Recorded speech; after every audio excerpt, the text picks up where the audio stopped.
Hello everyone and welcome to my channel. Uxtsuki. This video I'm gonna talk about specialization, tiles, and UI. I used to be a web engineer. Actually, I rather call myself as just a programmer or coder because I do not am too attached to these titles. But I used to program things for web. Now I code for games. And the CTO, my age was basically how old his career was. So he was way more experienced than me, advised me, not only me, but the team to rather being a generalist, we become expertise into life things. Even though I do not agree 100% because I think different and general experience is a really good thing. Gets not only you out of the comfort zone, but also teaches you a lot of things that you are not used to.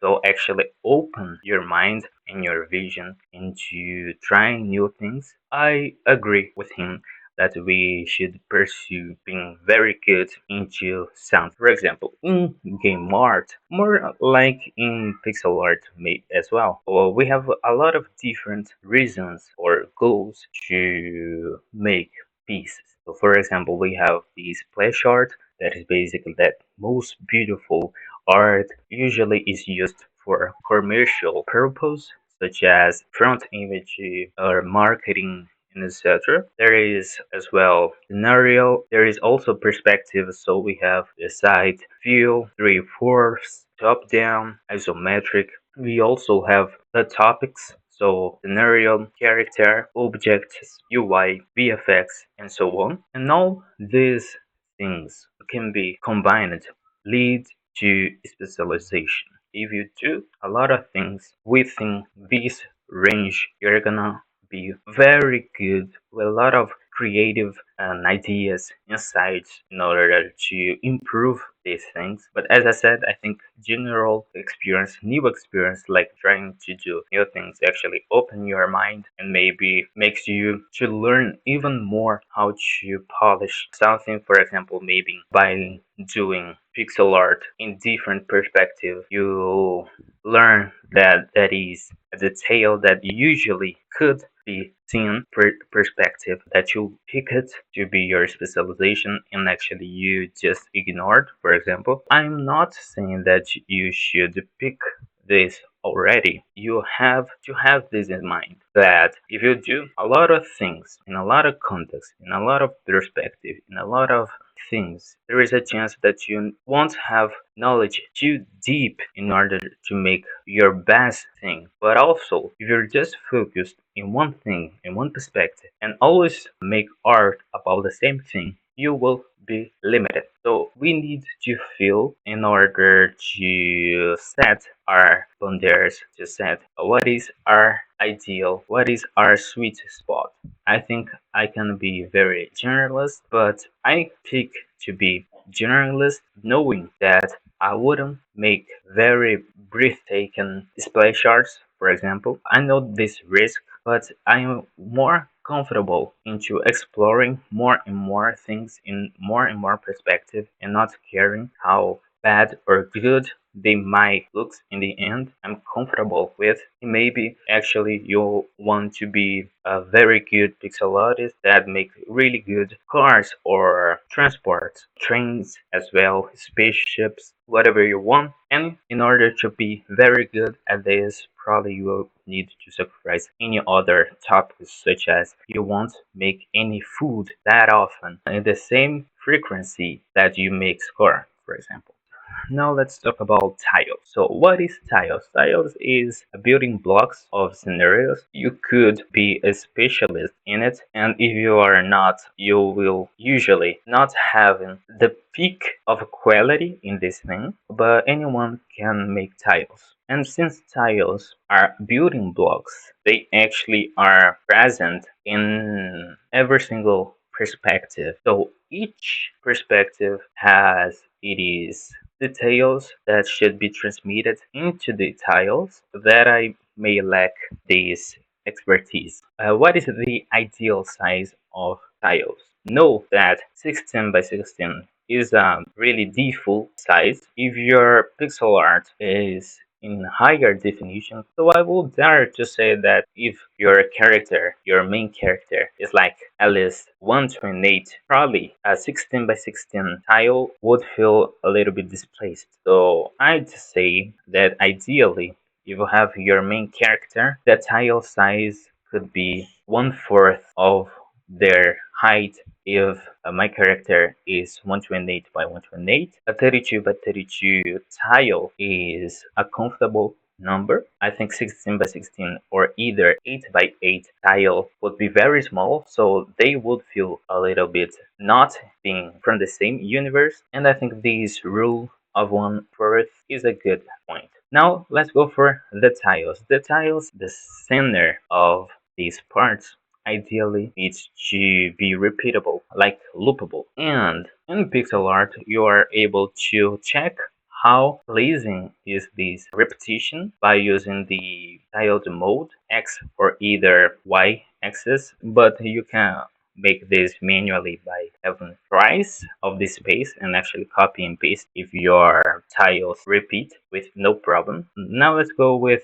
some points of tiles. To be honest, you can make a whole game with a single tile, but the problem I think it is very noticeable that all the game would feel very monotone, a bit lazy, even though it's not the main focus because ideally in games the background, the scenario, unless it is a focal point, it is something that is important to be interacted with or to look at, they should not take too much attention. But by the relentless repetition of tiles, actually the effect could be the opposite. So a little bit of variation is a good thing. How many tiles, like if I need to give you a number of how many tiles you need to build to make in order to break this ceiling, I think for each area you might have like 3 tiles, and if you use them correctly the game will not be feel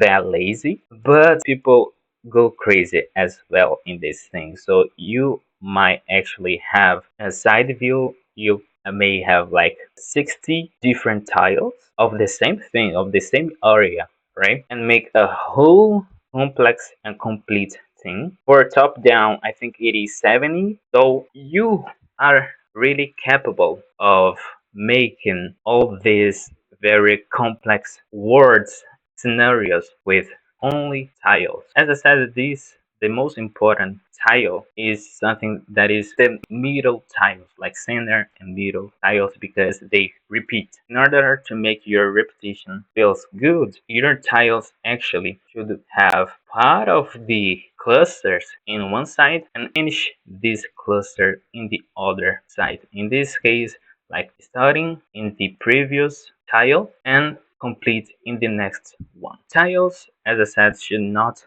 take too much attention compared to the other things of the game, so you do not need to make these very complex. Actually, you might, depending upon what you are doing, for example, if you are making dirt, you might have small clusters to represent stones or dirt blobs, but you don't need these to be very complex. So for example, I could make these clusters better, right? But I just wanted to show you that the feeling of this is a tile for a game is very reasonable since this loops in a way that is not tiring. So because we have a lot of small pieces that start in a certain part and then complete. So we have something like a ping pong. So here and here and here and here and here and here. I like this kind of flow, but maybe in some you are not able to make this. So for example, you have a more industrial floor, so maybe you would use a lot of gray, something like this. So actually it can be chaotic as this one or very patterned as this one, so it does not matter in what you're going with. Have in mind that repetition, how they like continue, they jump to each other, is a good point. They do not need to be very fancy with a lot of details, with a lot of things going on, because they are part of the scenario. But if you are able to break the repetition, they actually feel more alive and part of a scenario rather than just a game. I also need to talk just a bit. You have higher parts or lower parts of the game, probably more of the ground would be exposed. So actually is a good idea to make lower part. Obviously, ideally in every single height, this depth should be respected, but ideally your tiles should fade away in order to not pollute the whole screen. So for example, in this one, I have obviously this that is repeating, but I do not need like something like this, even though I could use, but ideally this should be even more faded away. So I will use something like this, and I will try to make like this is finishing like this. So now if I have something like this,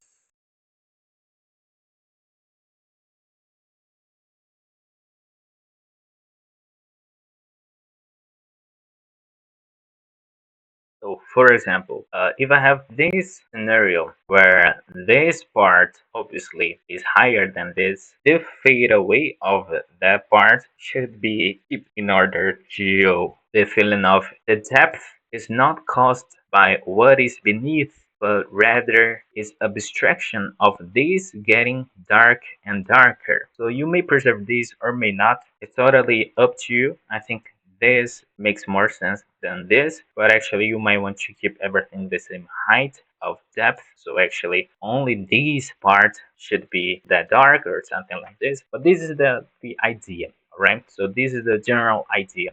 For isometric, this is a little different because with isometric tiles, actually we need to build the cubes.